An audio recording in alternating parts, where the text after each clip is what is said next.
I've been talking about it for decades and arguing that we had a financial system that was very friable, very vulnerable, and it was the Fed that was creating the bubbles. And therefore, we should be looking into it and preventing these problems rather than waiting for cataclysmic financial crisis to hit. So there's a lot of exciting things going on. There is truly a revolution going on in this country. And we've been dealing with this and encouraging it because I do believe that we live in a time where we do need a change in attitude, a change in ideas. We don't need to just change the political parties. We need to change our philosophy about what this country is all about. The Federal Reserve creates money out of thin air. They can loan to banks, central banks of the world, to other governments and international financial institutions, and we're not even allowed to know. They resent the fact that when I ask these questions, that they don't have to give us information. That's why the bill to audit the Fed is the first step to ending the Federal Reserve. There's been talk lately about American exceptionalism. Man, we like to talk about that. I think we certainly live in an exceptional country. We have been blessed. It's been the greatest country, most freedom, most prosperity. My concern is I'm afraid we're losing it. You know, this past week we had a pretty good victory for the freedom movement. We had a vote come up all of a sudden under suspension, and it had to do with the Patriot Act. And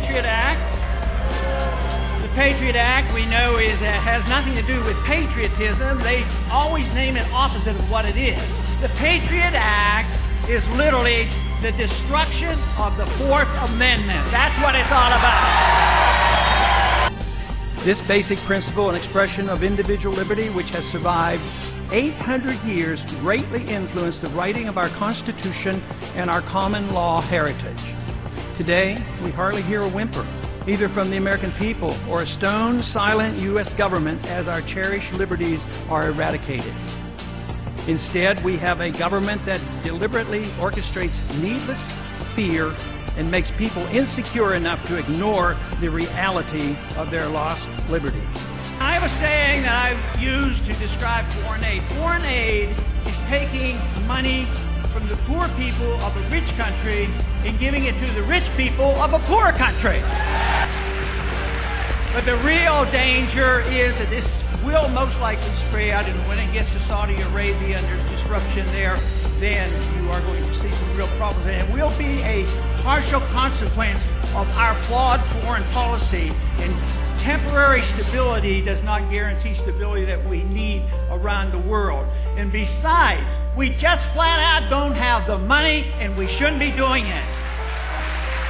But let's say government, as you all, I am sure, would agree, is out of control, and it's very hard for us to get a handle on it.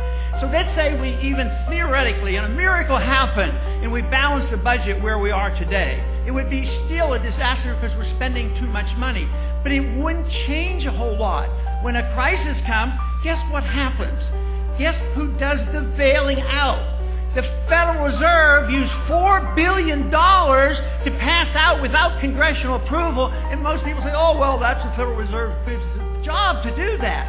No, it is our job to check up and find what the Federal Reserve has done, audit them, and find out who their buddies are that they're taking care of.